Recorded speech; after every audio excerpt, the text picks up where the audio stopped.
जय हिंद। नमस्कार। मैं अनुजोत, अपने अनुजोत स्पीकिंग चैनल। दिल्ली में कल लाल किले के समक्ष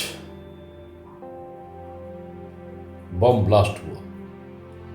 यानी दिल्ली में लगभग 12-13 साल के बाद आतंकी हमला, फिदाइन हमला हुआ। और पूरे देश में 2014 के बाद शहरी क्षेत्र में पहला हमला। निश्चित रूप से पहले की भांति ही इसमें भी वही नाम आ रहे हैं जो नाम आतंकी हमले के लिए पूरे विश्व में कुख्यात रहे हैं। विख्यात नहीं, कुख्यात। आप मेरे इस चैनल से जुड़े और इसकी एक महत्वपूर्ण कड़ी को समझने का कोशिश करें। इस बार का जो हमला हुआ है, इसमें लगभग जितने भी नाम अभी तक आए हैं वे सब डॉक्टर हैं। डॉक्टर मतलब हाईली एजुकेटेड पीपल। और थोड़ा सा बैक में अगर हम लोग जाएं तो जब भी ऐसा कोई हमला हुआ है तो देश की पूर्ववर्ती सरकारें या उनके नुमाइंदे आज भी एक ही राग अलापते हैं कि आतंकी हमला करने वालों में अशिक्षा का काफी अभाव है और अशिक्षा के कारण ही वे लोग ऐसे भ्रामक तथ्यों में फंसते हैं और इस तरह की आतंकी कार्रवाई को करते हैं। लेकिन थोड़ा नजर दौड़ाया जाए तो इस बार के हमले में सिर्फ अभी तक डॉक्टर्स के नाम आए हैं और पूर्व के जितने भी हमले हुए हैं, अगर उनके मास्टर माइंड को आप अपने दिमाग में रिकॉल करें तो कोई सॉफ्टवेयर इंजीनियर रहा है, कोई इंजीनियर रहा है, कोई वकील रहा है, कोई बड़े प्रोफेशन से रहा है। यहां तक कि दुनिया का कुख्यात आतंकी जिसे अमेरिका भी परेशान था और जिसको खोजने के लिए अमेरिका एड़ी चोटी का जोड़ लगा दिया और वो मिला था पाकिस्तान के एबटाबाद में। वो भी एक बहुत संपन्न घराने से था और खुद भी एक इंजीनियर था। बहुत बड़ी कंस्ट्रक्शन इंडस्ट्री भी थी, लेकिन दुनिया का कुख्यात आतंकी था। इसका सीधा मतलब यह निकलता है कि अशिक्षा का आतंक से कोई लेना देना नहीं। आतंक का लेना देना कुछ ऐसी धार्मिक मान्यताओं से है जिसमें अच्छे से अच्छे शिक्षित व्यक्ति भी बुरी तरह फंस रहे हैं और दुनिया को दहला रहे हैं। साथ ही साथ भारत में कल जो आतंकी हमला हुआ है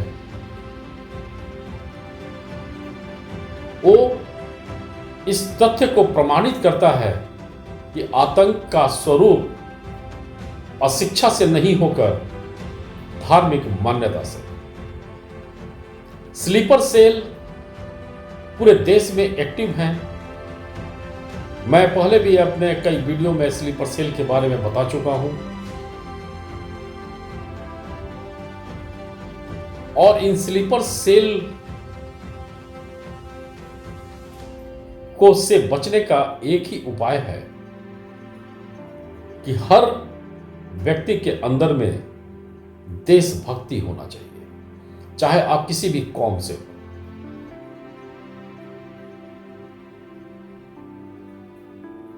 आतंकी जिस कौम से आ रहे हैं उस कौम के बुद्धिजीवियों को अब अपने आप को बदलने की जरूरत है। क्योंकि आतंक का विस्फोट जब रोड पर होता है तो किसी जात को नहीं देखता है, किसी धर्म को नहीं देखता है, वहां के आसपास के भीड़ को तितर बितर कर देता है, उनके शरीर के चिथड़े उड़ा देता है। और उस चिथड़ों में किस धर्म का व्यक्ति है ये कहना असंभव हो जाता है।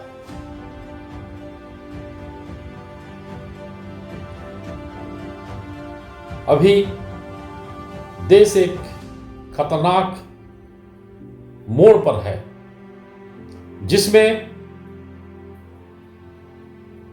देश का छत चाहने वाले लोग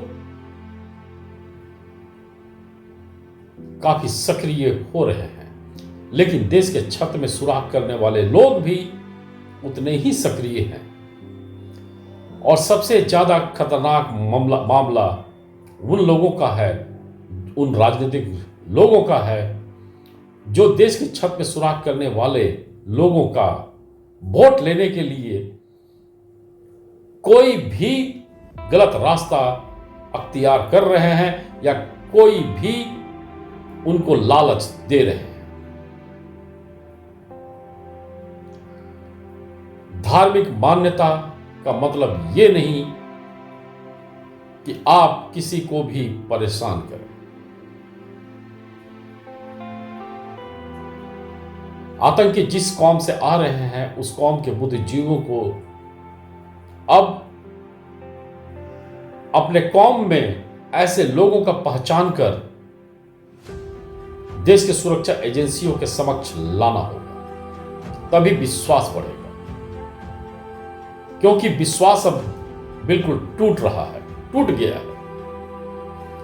किसी भी शरीफ व्यक्ति पर विश्वास करना मुश्किल होता जा रहा है। बाजार में जितने भी आदमी दुकानदारी कर रहे हैं, कुछ विशेष लोगों पर विश्वास करना मुश्किल होता जा रहा है।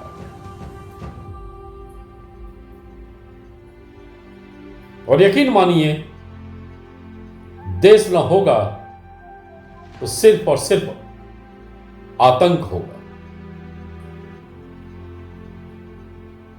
अतः देश को बचाने के लिए सभी को सामने आना होगा और इस झूठ से अब अपने आप को बचाना होगा कि अशिक्षा आतंक का स्रोत है। कुछ भ्रमित धार्मिक मान्यताएं आतंक का स्रोत हैं, इस सच को स्वीकार करना होगा। भारत में वोट बैंक रूपी राजनीति आतंक का स्रोत है, इस सच को स्वीकार करना होगा। कुछ अन्य विषयों पर के साथ फिर मिलते हैं। तब तक के लिए जय हिंद, नमस्कार। आतंक से सभी का सुरक्षा हो और आतंक शिक्षा का एक घिनौना स्वरूप बन रहा है, इससे सभी को बचना होगा। शिक्षा मतलब आतंक नहीं, अशिक्षा मतलब भी आतंक नहीं। अतः आतंक को शिक्षा और अशिक्षा से जोड़ना बंद करना होगा। पुनः जय हिंद, धन्यवाद।